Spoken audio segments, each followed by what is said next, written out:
Hello， 大家好，我是国贝，又到复习来的时间咯。也参咩啊？疫情严重，大家总唔得出去聊聊，唔怕，还可以看我哋的节目来轻松一下哦。大家都讲屏东有一种新的农产，就系可可。有青头人呢开始种可可的啊，其他后辈有青头木匠的故事背景同理念，甚至于讲做出来的巧克力啦，也有青头木匠的味道同特色咯。今日呢，我哋特别来小记一个来自果蔬，我哋6队最北片的乡镇，一个人呢。做人家怎么个上海来种可可呢？底背竟然有某个故事同理念，甚至讲有两版好食的巧克力呢？人家就来邀请来自我们果蔬乡最北片的可可园，喜乐可可咖啡园的总开工总太哥。主持人各位观众，大家好，我是张凯晃，我们是来自屏东高速的喜乐可可咖啡园。首先呢，想要来强调一下总太哥。因为这个本身就在港中嘛，都有种东西，怎么个想要来种可可啊？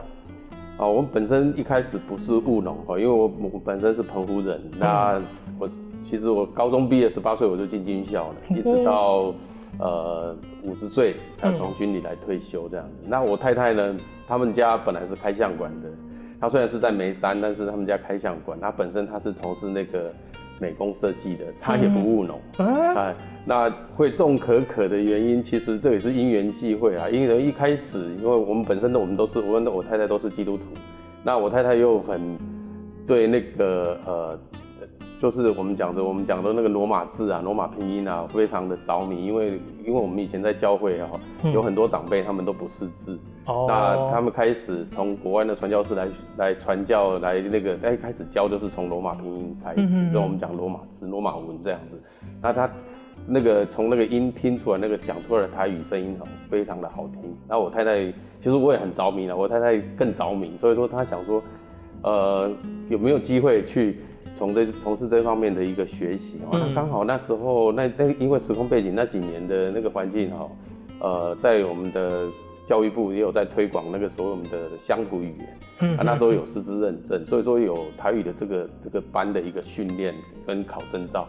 那我太太就听到之后就很高兴，她就去报名了。后来她也顺利考到了，也本来是也有去担任过一小段时间的一个乡土语言老师。那没想到说刚那个台语班呢，他又兼开那个咖啡班、咖啡课，对。那个老师一直在鼓励说，就是说他台语班结束之前，那个老师就一直在鼓吹我太太去加入他们报名他们那个咖啡班。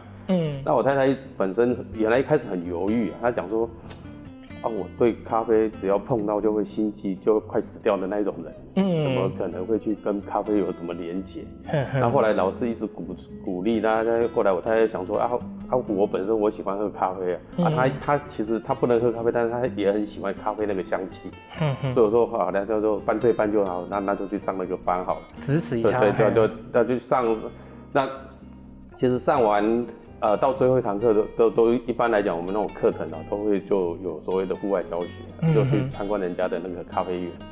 那他看了一开始就是跟老师讲说，就有一些想法了，就想说，我们能不能说老师你那边如果有碰到有人要租地或者要卖地那告诉我们一下那我们去看看将来我们是不是有机会可以种咖啡。但是没想到他一到了人家那个咖啡园去参观完以后，他发现奇怪，怎么会有可可这个东西？就听那个农场的主人介绍说，这个是可可。然后他就也顺便好奇的问了一句，可可台湾可以种对啊，台湾真的可以种可可而且可以长得很好这样子。那这个就这样简单的一句对话，这个种可可的那个整个的心思意念，已经在我太太心中开始慢慢萌芽。本上想讲，我可以去来种个咖啡，先开始种咖啡。本来是想要种咖啡，但是咖啡后来真的是就跟我们没有什么就变成跟我们没有那么直接的有那个了。所以我没有种一些咖啡，但是那些咖啡是当初我从军旅退休下来之前，我办公室那个的同事他们是那马夏的那个原住民朋友，他们家有一棵60年的那个那马夏的那个咖啡树，从日据时代留下来的，他就给我一些豆子跟10棵苗。那因为我开始也不会种啊，因缘机会买到那一块地的时候，就挖一个坑，把所有的豆子全部都丢进去。啊，没想到3个月后，那它竟然开始长嫩叶，发芽长嫩叶了。那我们咖啡是这样来的。那可可是因为太太就讲说啊，后来他就讲说可以种可可这样子，放在他心里面。那另外一个就是因为我女儿，我记得我们女儿我们教会在庆生的时候，就会常常会买巧克力蛋糕。那我女儿在4岁的时候，她习惯，她特别喜欢吃巧克力。那她吃巧克力的同时，他们就是因为小朋友嘛，人家庆生切蛋糕，他们就会自告奋勇，跟他一个朋友，就同年纪的一个朋友，去端蛋糕给人家吃，给分享给那些所有的那个教会的那些弟兄姐妹。但是我后来发现说，奇怪了，这明明那个蛋糕都是完整的，上面都有巧克力片啊，怎么送到人家那个巧克力片全部不见了？对，然后后来我才开始找小孩了，就是躲在他们2个就躲在那钢琴底下，把布盖着，在那里面2个在那边你一口我一口在那边偷吃巧克力。蛋糕没有吃，把巧克力吃了。给人搞蛋糕爱之前以前啊，可能给人搞蛋糕都一片一片那个巧克力的装饰啦，对，可能碰出去之前都会先绑红了。对，我小朋友后来我太太发现这样不是办法，因为我们都知道那个东西其实感觉上那个没有那么纯啊，就没有那么天然，对，没有那么天然，所以说我们不能把它当成垃圾食物了，但是就是感觉没有那么天然，就是小孩子也不要喜欢吃也不要吃太多这样子。然后后来就想说啊，可以种可可，那就想说将来如果有地的话，那就来种可可好了。那这个是放在我太太的心里面的，她也没告诉我。然后后面到的大概102年10月份的时候，突然间那个咖啡课的那个老师就打电话来说，美芳，我太太叫陈美芳哈，那美芳你要不要跟我们一起去看一块地这样子啦？高速那边有一块地。我太太讲说啊，一块地哦，那好不好？然后他就因为我们基督徒嘛，我们就先祷告。然后我太太就讲说，就跟上帝祈求说，上帝啊，这块地如果是你应许的那你就让我去到那块地，看到它的第一眼就很喜欢它。那如果不是你应许的那你就让我走到门口的时候就觉得很讨厌，就让我回头。因为我太太一直讲说，一直很谦虚的讲说，她其实不聪明啊，不用这边猜，你就告诉我这个1、2，一翻2瞪眼，就不是1就是2，就这样。有高一没高一，看一下都低。对。后来他们去了以后，他一开始那个刚好那一天，就说真的也是很奇怪。卖地的，一般来讲，我们卖房子卖地那个屋主或是地主，他都不会在现场，都是靠中介。其实一开始也是靠中介在接洽。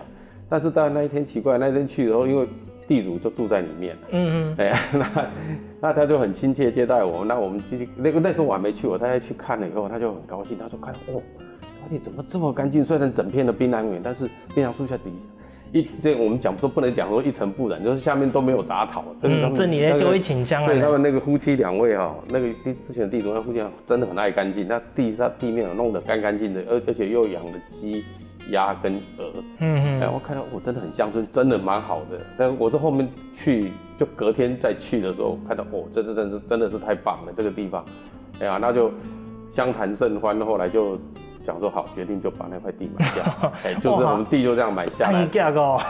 买下来完以后，刚那块地大概有3分半的面积。买下来完以后，我就很高兴了。那我们就什么时候把咖啡弄起来？我太太跟我讲，谁跟你讲说要种咖啡，种可可。因为前面讲啊，原本要种咖啡，会不会其实人家家的美芳姐给都说讲，还会种可可。对，然后后来我都跟他讲说，你真的是陈大胆嘛，因为他姓陈嘛，那都很大胆。听说屏东可以种可可，你就种可可了。也问也没问，那什么都搞不清楚，因为我们那时候开始种，那个说要种可可的时候，我还闹过一个笑话。他说种可可，我说不是种咖啡可可是什么东西？他说你去问谷歌啊。我说我这个军旅生涯这样一路下来，包括我的同学里面姓谷的，我只认识一位长官而已，没有什么谷歌我说谷歌是谁？他说你把手机打开，里面有叫 Google 的那个Google， 因为我们那时候虽然有开放智慧型手机，不过我们用的都还是很传统的那种所谓的那个我们讲说智障机啊，就只有电话而已，不能上网连接的。我马上面都讲啊，原来谷歌都会原来讲的 Google 啦。然后后来真的有去看看，那种可可长得小小一颗，就这样子，像跟橄榄球一样，小型的缩小型的那种橄榄球，这是什么东西啊？他说那个就是巧克力的原料啊。巧克力原料，因为那时候真的都不懂嘛。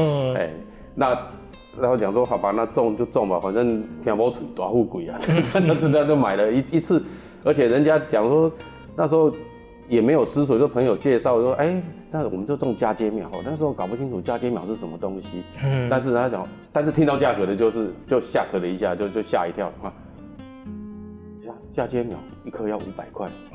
那我们之前有去。还没种之前，我们有去参观那个可英山，他问那时候嫁接苗一颗才60块、80块而已。我说我怎么差这么，心里说 OS 怎么差这么多？那到底是差在哪里？那时候根本搞不清楚。那因为一开始种也不清楚怎么种，我就常常开玩笑讲，我们那时候是真的是4不1没有。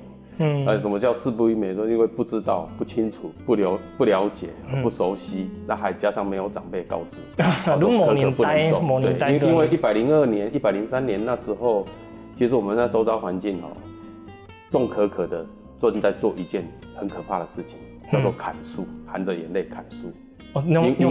因为早期在屏东，早在10几年前、20年前的时候，就已经有要推广说，让槟榔这个绿金退位，让可可这个黑金上来。那时候农民有响应，很多人种，但是因为后面没有再进一步的讲说，因为你可可要变成巧克力，它后面是需要加工的。那因为后面没有再深入去推广这一段加工的这一段，所以说大家都会种，而且种的结实累累。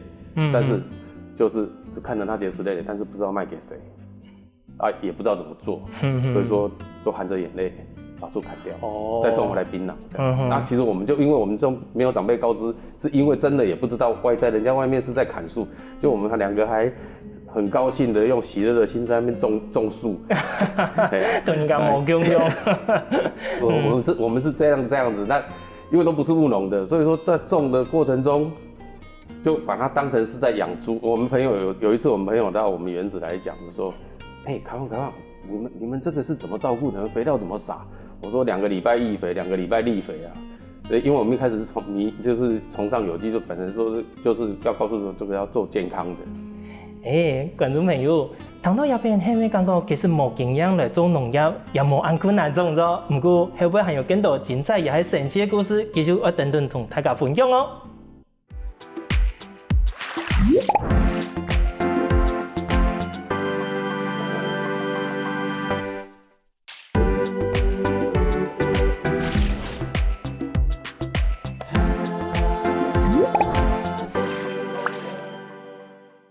虽然讲无经验，我来种可可，自家有信心该创业。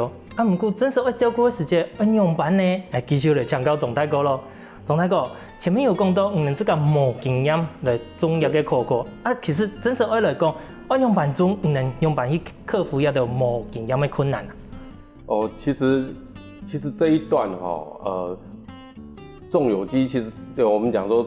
一开始选择种有机，其实那已经算是一个很难度高的挑战。以现在来讲，那再来就是说完全没经验，你就要种有机。那种有机，你又不懂可可这个整个一个状况，那时候还好因为我们政府真的是，尤其是屏东县政府啦，他真的是他很体恤我们这些农民那102年、103年，大家老农民在砍树、含眼泪砍树的时候，其实眼泪政府是有看到的。所以说，他从104到106，他就每一年他都辅导办了一个培力班，可可培力班。那因为我们开始不会种，但是我们的上帝带领我们要我们去种，那他就给我们一个很大的一个，让我们经历过一个很大的神迹奇事啦，就是说。人家种可可，一般来讲，我们一开始我刚好讲，我们是种嫁接苗。那嫁接苗以正常来讲，国外的统计的那个数字来讲的话，它是要经过3年才会有所谓的盛产，才会有量产，进入量产。但是我们很神奇，我们只种了1年4个月，我们就有收成了。这么跟你能按讲哦？对，那至于说过程中，人家讲你是怎么种的，其实就因为不懂，那就是。施肥，就很平常的那个频次很高的施肥。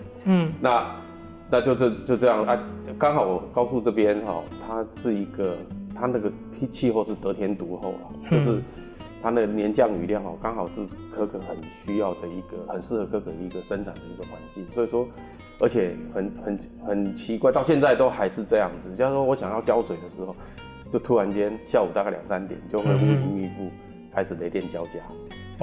开始下一些雨下来，这样子。那因为我们都后来去上课才知道说，原来打雷是老天给植物最好的氮肥。说你不用再添加很多人工的那些肥料进去，它就是这样子一路这样子照顾下来，一年4个月有收成，就是看到有收成的时候多高兴啊！我那种太太差点抱起来跳起来。但是等到冷静下来3秒钟，回过神来讲，惨了。这些东西要交给谁？人人都提讲种可可迄一回事哦，种出来的个可可的果用办去买本人树，也自家来做，也个是最重要的嘛。因为我们自己又不会加工，市面上大家也看不到这种可可果，因为它不能放。人家水果是可以摆着可以卖的，它这个你放了几天以后，它就会因为里面会发酵，会后熟，会坏掉。真的哦。对，那这个可可你没有及时急用，鲜果没有及时急用的话，很快就坏掉了。那自己又不会加工巧克力，那时候就慌了，那就开始到处问人了。那因为我们又在屏北，那可可在屏东来讲，最主要的密集区是在那个内埔、万峦跟竹田这个地方，他那边又不熟。真的是一个朋友都没有。那就有一次因为我们住高雄，那每天到高速去上下班的，现在有去上下班，对，开车去上下班。那有一次我们就到那个高雄的民族大乐店去那边，本来是要买日常生活用品，结果老远一看到，奇怪，怎么有似曾相识的东西啊？是可可。就因为有人在那边推广，就我们屏东内埔的那个产销班过去那边推广。那看到这个可可的时候，那眼泪我们的眼泪，说真的，内心是激动，跟眼泪差点掉下来，差点就说，哇，真的是好像看到亲人一样，这有救了，有救了。就问他说，这个可可要怎么你们收不收啊？然后他说。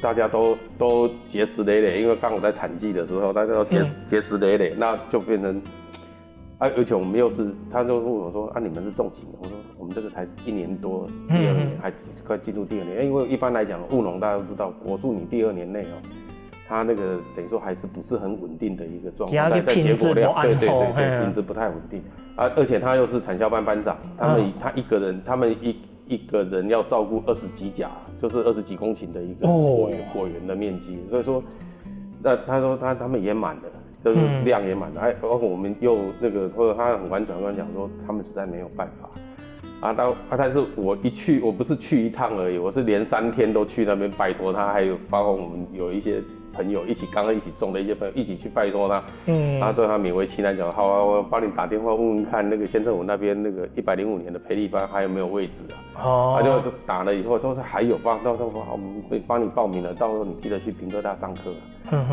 那就这样子去上了培力班，那懵懵懂懂的去了完以后，结果那一年也是真的很神奇，那一年是唯一一届有从国外高薪聘来的老师包含那个巧克力的那个品尝的那些国际的那个品评师，有请外国的先生来教。对，到从一系列的从田间管理到那个巧克力的加工制作，甚至到最后做出来巧克力的那个品评风味的品评，他都这样子有系统的告诉我们。教导我们大概花了4天的时间，都是因为这样子一滴一滴慢慢学习来，才知道原来可可是要这样种加工是要这样做，我们还要再去买机器，你还要注意到发酵的一个状况，还要拿出来晒太阳。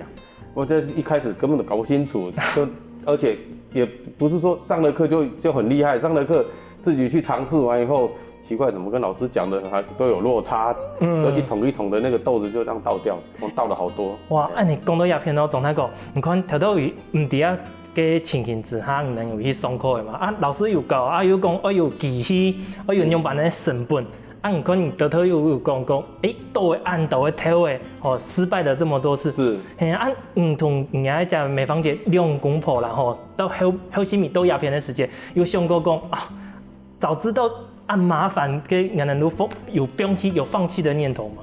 放弃的人是我啊，放弃的人是我。我说哈，我就跟我朋友讲说，跟我同事讲说，因为那时候105年、106年我已经开始我已经退休，正式从军旅退下来了。我就常跟我朋友讲了一个笑话，他说没事，有事没事哦，真的什么事都可以做，不要去当农夫，因为他把你所有的事情都全部绑住了。时间啊，成本，这都因为你要全心投入。但是呢，你那个过程是很煎熬的，你种出来这个东西，你还要看天吃饭。好，那你像我们在做这个可可采收、种好施肥，这个还 OK， 因为它都有固定的时间。但是采收完以后开始发酵，这一系列就完全都是一些技术上的一个，等于说要有经验，要有那个来去从事。那你像我在做可可发酵，我们就更特殊了，因为我们不是在农园上面做的，因为我是要搬回来高雄。那搬回来高雄，我们又住大楼，在12楼。那发酵完，把东西几十公斤这样一桶一桶的那个豆子，扛到家里面，找一个空那个专属的房间，把它摆在那边发酵。发酵完以后要日晒怎么办？因为我们住12楼，还好有电梯，它可以到达14楼，那15楼是阳台。都最当高。那我就要坐电梯，可让这一桶10几公斤爆出来以后，坐电梯上14楼，再走20阶的台阶，把它爆出去。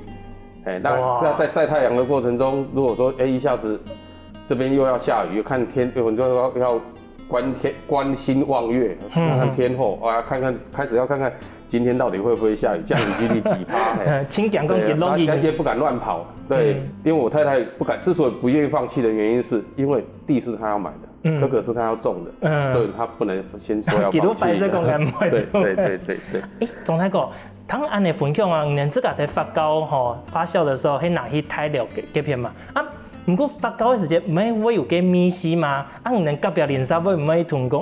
你们都卡在做嘛？为什么会有这些味道？隔壁邻居会不会抗议？其实可可发酵它那个气味，可可是一个很特殊的作物像我们这杯饮料，以前他们都是把那个豆子，就那个干的豆子烘烤，以前早期他是把它烘烤完以后，用火把它烤完以后，把它磨成碎粒，那就用热水去冲泡。那它一杯，它里面可以再像，因为可可一开始的发源是在那个我们讲说是玛雅人发现的，那他们是在墨西哥那个就南美那个地方，那个他们这样做，他们会把当地的那个墨西哥椒啦、辣椒啦、鬼椒啦什么会加进去调和，一杯这样子，用小金杯500毫升这样子喝。那我们一开始我们也不知道了，那后面慢慢去接触才知道说原来是这样子。所以那时候给它发酵那些的时候，没有特别的味道。可可有，其实可可的其实可可一开始，你如果没有发酵，它就是一个水果。它就跟我们一开始讲，我们槟榔它其实它也是水果，但是你中间加了一些东西以后，就感觉那个观感不是很好。但是可可呢，它一开始其实它也是一个热带水果，只是它不能长时间来保存来存放。那它都要加工成变成巧克力。那可可到巧克力，其实它就会关键就经过发酵，才会有那个风味会出来。那个我们讲的是天然的，我们讲说天然发酵，用天然的菌去发酵这样。那你后面你如果说控制得佳，到最后它下来那个醋酸菌开始要上来的时候，那个会有一种很浓烈的那种酸味你如果控制得好的话，其实那个味道是不会散个整个环境都是。一开始我们控制不好的时候，我们邻居他会在他们家门口摆一个那个芳香剂，我们就知道说，尤其每一次他不是天天摆，他就是当我们在发酵的时候，到最后关键的第7天、第8天的时候，我们就看到那个东西香包会跑出来。对，那我们就知道这个味道可能太重了。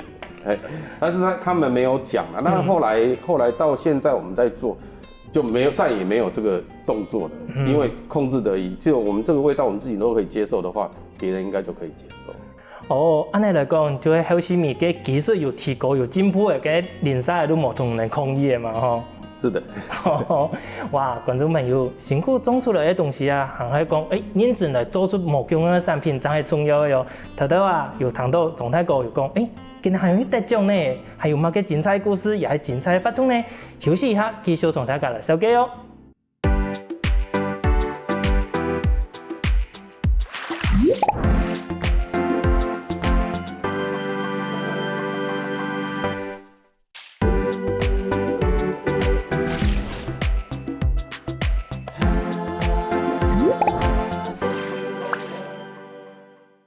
不论喺某个工作啊，最初喺讲希望自家用心可以得到人家嘅认同嘛。啊，总太个今年用心种出来考考，拿去做比赛，还有得奖呢。啊，一个比赛当中又有某个神奇的事情呢，继续来请教总太哥咯。是一开始是这样子哦，我们会参加比赛，其实就我们讲要从一切也是从培力班开始啊。培力班在4月份上完，10月份在客家六堆的那个文化园区，有做一个成果发表。那成果发表的过程中，其实我们就把我们那个原来一开始有赵老师讲的，就照他的做的发酵出来一批大概2公斤的那个干豆，那就放在那边展售。但是那一天也奇怪了，就是一个后来才知道说原来那个来的是一位巧克力师傅。但一开始我以为他是厨师啦，因为他穿的那个衣服跟厨师是一样的。然后那一天又是那个板条节，我们的后面是在比赛板条节。我说奇怪，这个师傅怎么应该跑错场子了？今天我们行走第二片的，怎么跑到我们可可这边来逛啊？然后原来他是个甜点师傅，因为我们那时候傻不分清楚说。到底甜点师傅穿的衣服跟那个一般厨师穿的那些师傅穿的衣服，其实都大同小异，外行人也看不出来到底每个差在哪，就是那个差别在哪里。那后面他就很好奇，就是在他也很好奇，我更好奇啦。他就在我们那个摊位前面这样逛来逛去，走了来去走了3趟。他走了3趟才停下来说：“这是你们的豆子吗？”我说：“是啊。”他说：“可以给我吗？”他是可以给我嘛？我心里就马上 OS 说我是应该是要卖你，不是给你。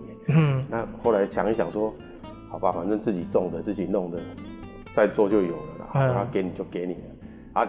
他也没说他要干嘛，但我也没问他说要干嘛。后来在隔年就106年的3月份，他就打电话来给我太太说：“美芳姐，我是谁谁谁。那我是一个巧克力师傅所以我在找屏东在地的好滋味那就找到你们那一天在展售看到你们的豆子，那现在在找，如果没有比你们豆子更好的，我就把它拿去参加世界比赛了。那就是因为这样子，他从他开始在106年，他把那个豆子就把我们的豆子用他的品牌带出去。参加那个 ICA 我们讲世界巧克力大赛的亚太区比赛那一年刚好他得到的奖项是亚太的唯一铜牌我们讲说铜牌，其实我觉得铜牌有什么了不起？因为那时候一开始入围的时候，他们通知就已经是说台湾跟日本一起入围了。我讲说巧克力我们又比不上日本，这不可能入围就其实是已经是得奖了，用这个来安慰自己那后面他讲说。他得铜牌，我说铜牌就铜牌那个金牌银牌应该是日本的。后来我再问他的时候，他讲没有重缺，所以说唯一那一年106年的85%的原味黑巧只有他得到。那就我们讲说我豆子这样子弄，其实我们对自己一开始里面不是很有信心，只是听老师这样做那豆子巧克力做拿出去，他就可以得奖了，而且那个奖是他的第一次。结果唐风来讲，原来每年自家先出去比赛，人家哪能来偷的先出去比赛，人这个说，原来人自家偷的其实还不会差人来自家也吃口那先黑咩呢？真的是这样子，就是师傅先拿出去比，那我们觉得，我们豆子好像应该还有精进的空间。刚好那时候又那个105年那个培力班老师那个 Kim， 他叫 Kim Kim 老师，一个韩国籍的老师。那他就邀了一团那个越南的参访团，还有一个马来西亚人，他们的一个等于说精进团，那研习营我们讲研习营，那我太太都有参加。他回来以后，在106年左右，那后来因为可可在106年以前，台湾是默默无闻。那106年那一年就开始在国际的一些比赛奖项上都有崭露一些头角。那潘县长看到了，其实我们真的很感谢他了。他就跟我们讲说，政府没有办法帮我们农民雪中送炭，但是锦上添花绝对没有问题。所以说他在107年他就结合了水保局，举办了台湾第一次在这个世界比赛里面亚太的主办权，争取在台湾。那107年，其实我们得奖也是第一次。那刚好那时候又是从马来西亚回来，我太太刚好去也去练功练完回来，满身的能量。那本来他说要去参加比赛，我就想不要去了，你只种2-3年而已，人家种7-8年了，人家都没有讲话，你这2-3年去干嘛？然后他讲说，去观摩一下也好，不然都去观摩，学习个经验啊。吃过那些嘛对，他而且又是台湾第一次办，那当然要捧个场。对啊，那就好吧，那就去了。那去完以后，其实那一天颁奖，在9月份颁奖的时候，在台北，而且没有想到。对，一次去完以后，他还上台了3次，报了2金一银回来。哇！这是其中的我们的一张的那个那一年的金牌的那个85%的原味黑巧，在我们这个产品里面也有。那人家讲说原味黑巧巧克力那个巧克力那么多种又是原味的，又是调味的，又是风味，到底怎么分别？其实原味的它最单纯。在我们制作者来讲，原味的最好做，因为它就是尤其是在台湾，因为我们台湾的巧克力。因为这个制作过程中，我们不会没有运送，因为比较没有运送的问题，所以我们不会去把部分的油脂抽出来，所以说都是原汁原味。而且这个比赛原味又只有允许加2种糖，在国外欧美他们加那个甜菜根糖，那我们是加蔗糖，在亚洲的地方在加蔗糖的。那就只能加糖。其他都不能加，不能加香料，不能加一些东西。其他除了可可啦、跟通用的东西之外，会不会其他都不能加？对，所以说那个叫原味。那85%跟到100%，其实很多现在长辈都说，你们有没有卖100%的巧克力？其实我们都不建议吃到把自己吃的那个口感味道那么的浓烈。因为100%它其实它就是在吃可可豆的味道而已，它就是酸苦涩的这种味，原汁原味，没有巧克力的风味。那我们讲说85%它只有在国际的大比赛，85%它100%它只是一个等级，所以你做85%你是跟100%一起比的，所以说你不需要做到那么那个。当然越原汁原味越好了。但是我们在一般讲我们大众的口感，其实100%能够接受的人不多。曾经有长辈来跟我们订100%的巧克力，然后我就说阿贝，你为什么要吃100%？它很苦他说苦对啊，当中吃药就好了因为药也是苦的而且它又健康啊。它是这种概念，对。保健的食品都错的，保健食品对，它就这种概念，我就苦笑了，我说好吧，但是我们真的是我们自己的100%，我们是自己吃过可以，我们才会推荐出来给消费者，不然我们自己也不敢做，也不敢把它轻易弄出来。你总来讲，你看你们又有去得奖，表示讲你们的品质有一定的长度的嘛。近半年又带了按到某种的个可可巧克力的产品，也想去抢购一下哦。因为这个卢卡迪杯啊，最有特色，也是讲最特别的巧克力产品是哪个啊？比较特别的产品。我们的比较特别的产品其实我们比较特别的产品是去年得奖的那个瓦萨比巧克力。等一下，还有糖抽嘛？瓦萨比的巧克力咯。是。你好是它。大家听到瓦萨比大概就会既期待又怕受伤害，因为它那个辣呛的味道。但是真正的山葵这个我们采用的那个是因缘际会，是一个屏东大学老师引荐我们去认识的这个富裕的那个苗场的一个老板。那从这个原物料送到日本，再加工，再回收回来台湾的。那个是真的天然的山葵粉。那也是做了这个才知道说原来山葵粉。它在常温33度以上，那个辣酱味是慢慢会蒸散掉的。根本安辣，根本没有呛的给感觉。会只有气味而已，就那个辣酱味就慢慢的就被蒸发掉了。因为这个你如果加入巧克力的话，因为巧克力在调温的过程中，它有一段时间是会处在40度左右的那个温度的，所以说那个辣呛味会慢慢的会被它蒸发掉。所以说吃到。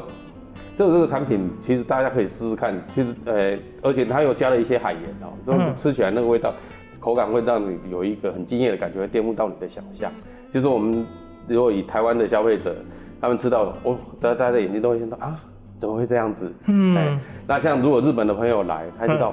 美味しいね，这个要配那个瓦萨比，要不要配沙西米？今天真是日本人知道讲，我带一个巧克力过去配给那个沙西米啊。是，他说要加到沙西米去，说那个瓦萨比的味道他们很喜欢。哇，可是有极品啊，一定要来吃过它先。这是比较特殊的状况。那再来讲就是说，我们的可可豆在106年比了，把巧克力的那个，因为台湾第一次举办，那我们把金牌留在台湾。那个可可豆这个比赛它也叫 ICA， 不过它的总部在法国。那这个可可豆比赛其实也是因缘际会，因为在108年以前，台湾它是不开放名额给台湾的。那但是所以奇怪，我们108年去申请的时候，他竟然给我们台湾3个名额。那你们喜乐可可咖啡凭什么去参加这个比赛？那刚好因为107年巧克力比完以后，接着县政府这边就举办了一个屏东的那个可可豆的风味比赛。那我们也是稀里糊涂的说干嘛要办？我们一开始参加的时候，我们搞不清楚这个比赛到底要干嘛就反正就有豆子，反正拿去比，就一比就比出了一个铜牌。其实我一点也不在意铜牌就摆在那边供在那边当展示这样子。那后来到108年，所以人家这个申请了这个比赛他想说，台湾第一次去申请，给你3个名额你们台湾自己要先有一个评比，刚好就靠这个就去比，没想到那一比，从海选出最佳的前50，再从这个前50找米其林师傅去做同样的一个趴数的巧克力，再给最好的世界20大 A 级巧克力，配那个可可豆。那我们是这样子得到的。那这一块牌子也是台湾现在目前的唯一的一块。哇，目前台湾唯一的一块。真是冇简单呢，观众朋友，糖豆鸦片係咪感覺狀態個今年幾厲害呢？唔但想用心做嘅無窮用口味，將瓦薩比嘅巧克力，今日係去用心比賽，本大家認識我哋屏東嘅可可，最重要係講。希望大家可以支持我哋屏東，也係講我哋台灣嘅農產品啦，可以喺台灣甚至講行遍全世界，本大家都認識到。今日呢，真是佢感謝總太哥，帶咗安靜在安神奇嘅故事中，按特別嘅巧克力度，有限嘅時間，我希望能夠送一下，請感謝你。謝謝主持人跟各位觀眾。那我們其實我也很歡迎大家有機會到我們喜樂可可咖啡園來不管是來聽聽巧克力的故事，看看巧克力的生態，那吃吃巧克力。跟你說，我們有準備一個讓你很感動的一個 DIY 的活動。謝謝。糖豆也嘅係咪從眼睛用，想馬上來以前狀態個嘅人老了呢？唔怕，我哋先同先生來運動一下吧。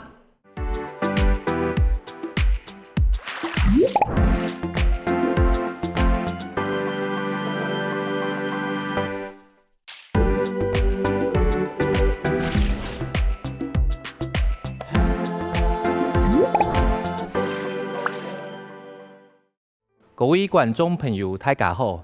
又到個好好運動嘅時節，我係阿凱先生，今晡日會教大家芭蕾舞嘅伸展運動哦。好，今家田田先生來運動哦，大家先坐下來，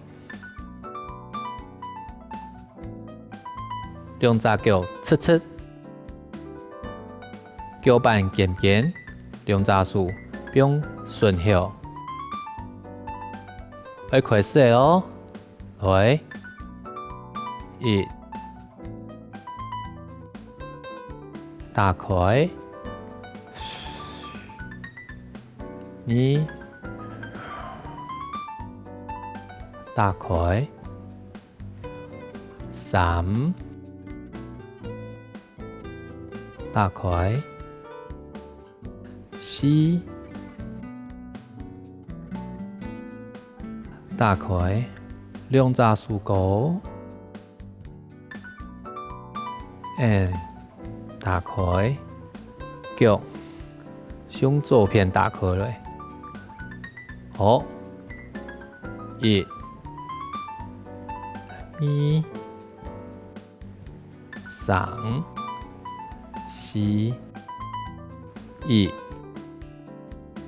2、3、4，兩隻手高，跳起，第三個，1、2、3、4，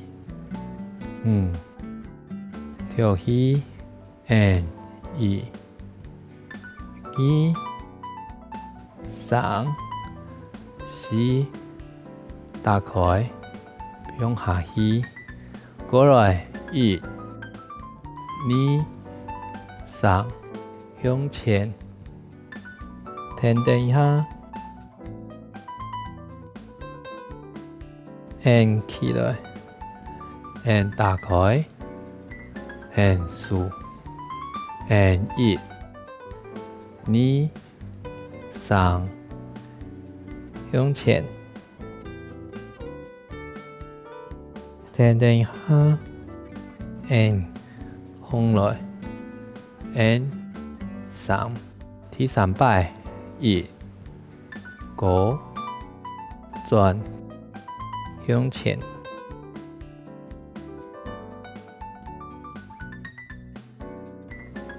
2，打开下，第4摆1、2、3，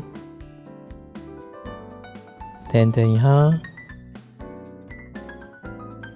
，2，打开来 ，and 第4个1、2、3，停在到前面。4，数那个 ，and 打开，上一摆1、2、3，停啊，到前面，打开了 ，and 3 ，and 1。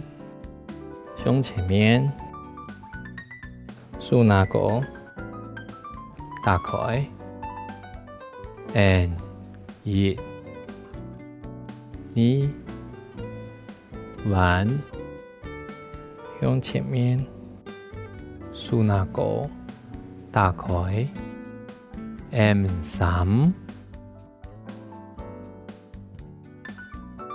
1，前面。数那个 and 4，完前面数那个好脚下起来，停位1 and 后背 and 5。向前，身体直直的哦。and 过来，4 and 2，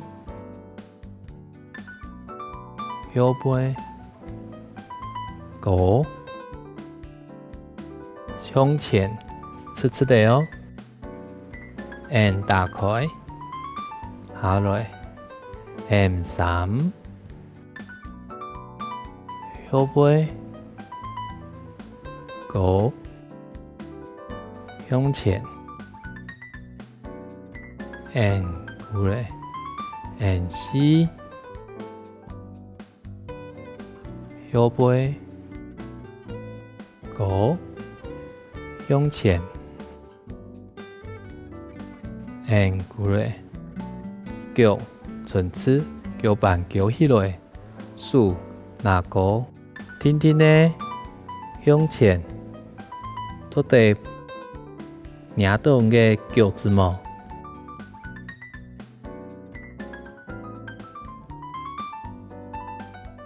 脱起 ，and 过来，好，更加再来一摆哦 ，and 1、4、3。4、1、2、3、4、1、2、3、4 and 1、2、3、4，来脚向右边打开来 ，and 4、1。1，打开，2 and 1，打开，2 3 V 1 2 3 4 5，好嘞 ，and 1 2 3 4 5，向上1、2、3，向前面并下来停顿一下。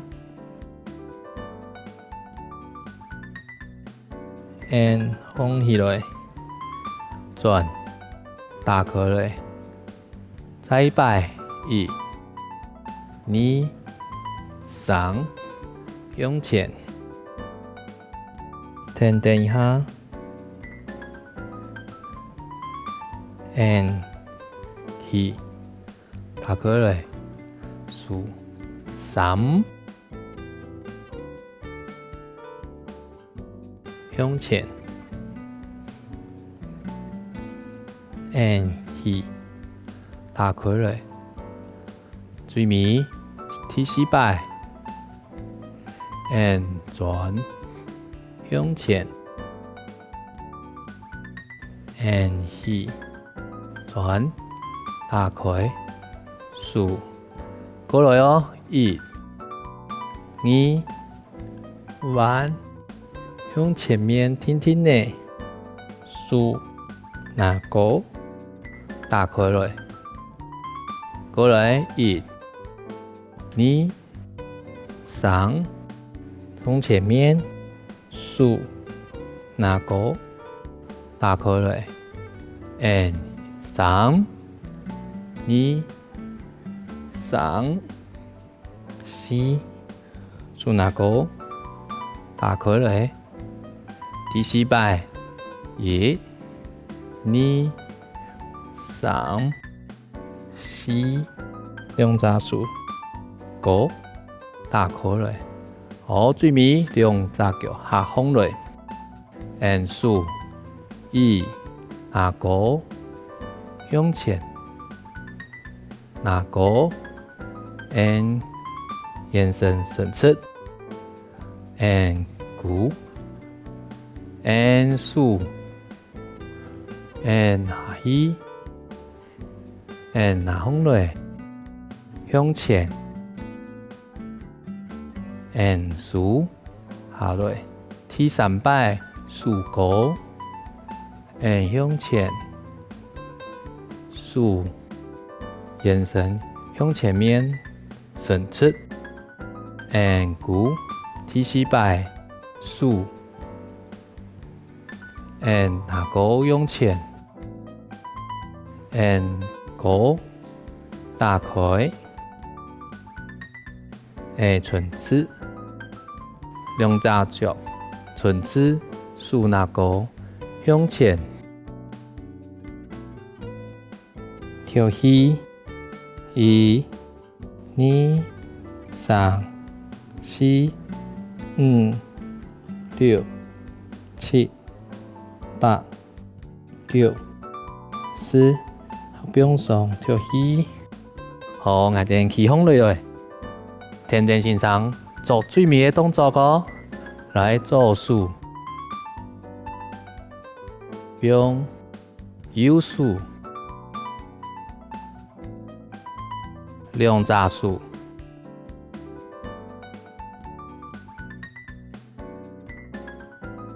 好，今天的动作都好会嘛？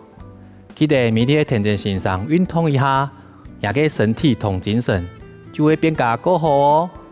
好好运动，下次下拜见，拜拜。